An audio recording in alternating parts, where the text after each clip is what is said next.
How's it going, YouTube? So this is going to be my first deck profile as Team Delirium instead of UvicYugioh.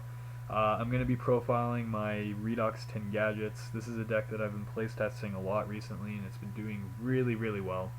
It has a lot of consistency and a lot of speed now. Ever since Lord of the Tachyon Galaxy came out and Redox came out, this deck has just become absolutely insane.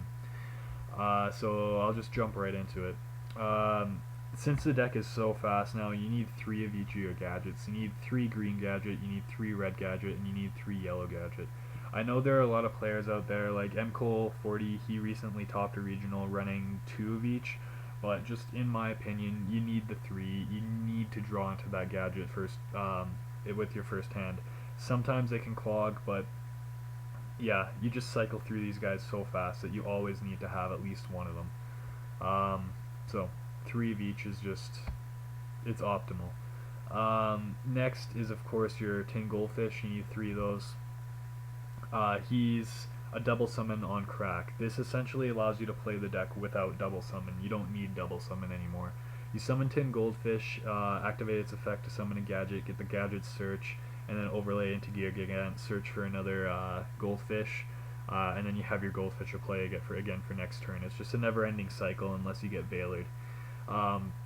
You could also use it to search for a gear frame, use it when you go into your Gear Gigant play to search for gear frame, which is really nice. Which brings me to the next monster, Machine Gear Frame. Machine Gear Frame, the Gear Frame engine in this deck has turned more into a support engine than it actually has like the main engine of the deck. The main purpose of the deck right now is to spam tin gold play gadget exceed plays. So the Machine engine is basically there to help you go into your rank 7 plays, which are a little bit harder to do. But definitely not actually hard, they're just more difficult than your rank 4 plays.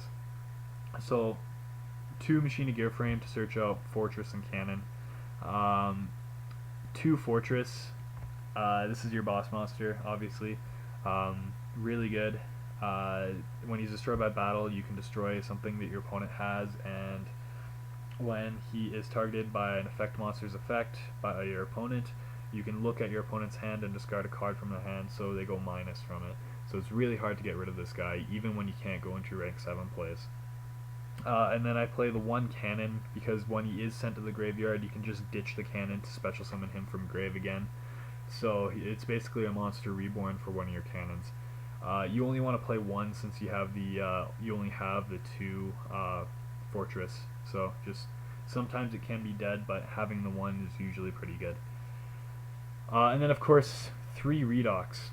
Redox is a monster reborn for Earth monsters.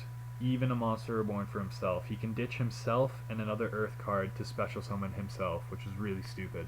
But this card, he's level 7 Earth, and he goes with your Machine of Fortress plays to go into your rank 7s.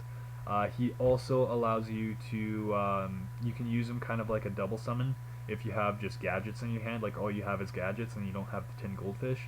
You could, or if you have like a gear frame and a gadget, you can summon the gear frame, search from it, and then you can ditch Redox to grave to special summon another gadget to get the search off the gadget, and then overlay into Gear Gigant X, and you've searched 3 times in 1 turn, which is really stupid.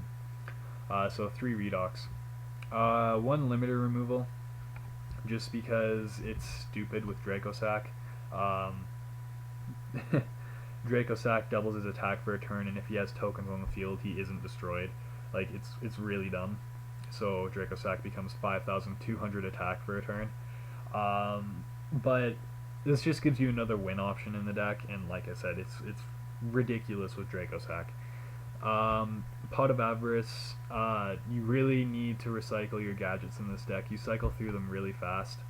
You don't necessarily need to recycle the Machine engine or the Redoxes, because you can just special summon them from grave. Like they have a lot of grave play, but your gadgets and your mainly just your gadgets, you really need to recycle those, because you can always search for tin goldfish with Gear Gigant X from the grave, so you never really need to recycle your goldfish. Two Forbidden Lance. This was double summon for a while, but I found with Redox and Tin Goldfish, you really didn't need the double summons. So I decided to go with for Forbidden Lances, just to protect all my plays. I found that it's been working really well, and I really like it. The only problem with it is that all your monsters in this deck are really tiny, so you can never really use it for its dual purpose, which is to attack over monsters or have monsters attack into you and be destroyed. You can only really use it to protect against spells and traps, which kind of sucks, but it's good at the same time, so I have it in there. Two Mystical Space Typhoons. Some people are saying it's bad against Dragon Rulers, but against almost every other deck, it's still really good, so I like having two Mystical Space Typhoon. I definitely wouldn't run 3 in this format, though. One Heavy Storm, one Monster Reborn, and one Dark Hole. The Trinity, it's pretty much non-negotiable. Some people aren't running Dark Hole this format, and I honestly have to question what you're doing, because the only, Dark Hole is just such a power card. Yeah, it doesn't work as well against some of the top tier decks right now, but if it's really not working that well, you can side it out, but I believe that it's one of those cards that you need to have in your deck for that first match. It's that powerful of a card. It can completely reset the game. Ultimate Offering, if this card resolves, you basically win. You just normal summon, normal summon, normal summon, and normal summon again until you win. It's really stupid with gadgets. Two Fiendish Chain, yeah, I still think it's a really good trap this format. Two Bottomless. People are saying this is bad against Dragon Rulers. It's not bad against Dragon Rulers. You use it against Dracosac. You use it against their Exceeds.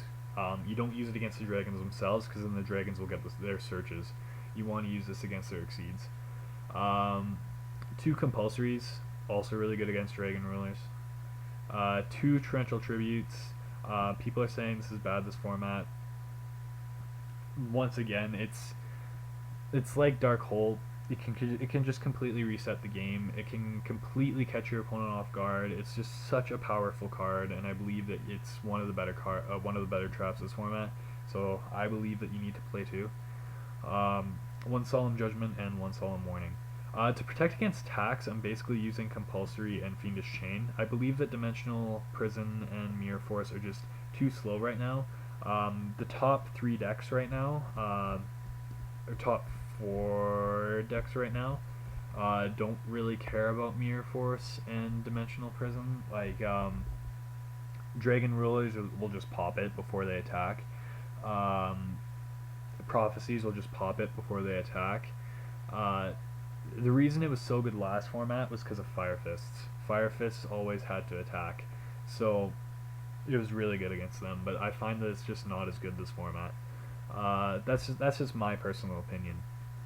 For the extra deck, one Master of Blades. This guy is coming out in the new Number Hunter set, I believe. I'm not 100% sure, so don't quote me on that. But he's just amazing. During either player's turn, when a card or effect is activated that targets this face-up card, so any card or effect, you can detach one Exceed material from this card and negate the activation. If the effect were to have stopped right there, I'd still probably play this card. But it keeps going. It's really good. If you do destroy that card, then you can destroy one card on the field. So if you negate the activation, you can destroy the card that you negated and destroy another card on the field. So this guy is really difficult to get rid of. If you go into this against Dragon Rulers, they're gonna have a really hard time getting over him, because if they try and go into Big Eye to steal him, you pop Big Eye and pop something else on their side of the field. They try and go into Dracosac to get rid of him. They pop a token to pop him. You negate it. He doesn't get destroyed. He doesn't get destroyed at all, but you can negate the fact that Master of Blades is being targeted for destruction. So it's really good. And then, of course, Big Eye, just to steal your opponent's monsters, just dirty plays. Mecha Phantom Beast Dracosac, special summon tokens, pop things with the tokens. He's also a machine, and like I said, he's really freaking stupid with limiter removal. He goes up to 5200 attack for a turn, and he doesn't get destroyed at the end phase. So, really fucking stupid. Next is Shockmaster. It's really good this format. Against Dragon Rulers, just call monster effects and win basically. Gem Knight Pearl, Evil Swarms. He's 50 attack more than Ophion, just gets over Ophion easily. It's also really good with Emerald because Emerald can reborn this guy from the grave. So if you're facing Evil Swarms and they happen to kill your Emerald, you can bring out kill your Pearl. You can bring out Emerald next turn and just special summon Pearl, and now you have a 2600 and 1800 beater for one Exceed summon, which is really nice. 2 Gear Gigant X's. This is your searcher for machines. Really useful. You only need 2. 3 is too much. Photon Papilloperative. Use this to attack tokens for it's basically like attacking your opponent directly.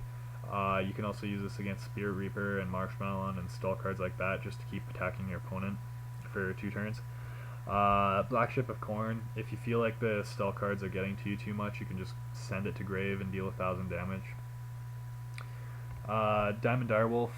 This guy has a lot of synergy with the deck. Like, you can pop a problem card on the field, and he's also an Earth monster, so when he's in the grave, you can banish him for Redox plays. So it's really good. Maestroke the Symphony Djinn, stall card, also gets over Ophion, just really good. Daigusto Emerald. The only time you're ever going to use this special summoning effect is on Gem Knight Pearl, which is a really powerful play, but that's the only time you'd ever use that effect. The only other reason that he's in this deck is to recycle gadgets and just net advantage. He's a mini Pot of Avarice, which is obviously very good in this deck, so run 1 Daigusto Emerald. Abyss Dweller. With Tin Goldfish, Abyss Dweller becomes really strong in this deck. You summon Tin Goldfish, summon a gadget with Tin Goldfish's effect, search from the gadget's effect, and then overlay into Abyss Dweller. And because Tin Goldfish is a water monster, Abyss Dweller will be 2200 attack instead of 17, meaning that Mermails won't just be able to attack over it with the Dragoons. So Abyss Dweller is really good in this deck, and this deck has a nice matchup against water because of it. Gaga Cowboy, basic card. It's needed pretty much in every deck now.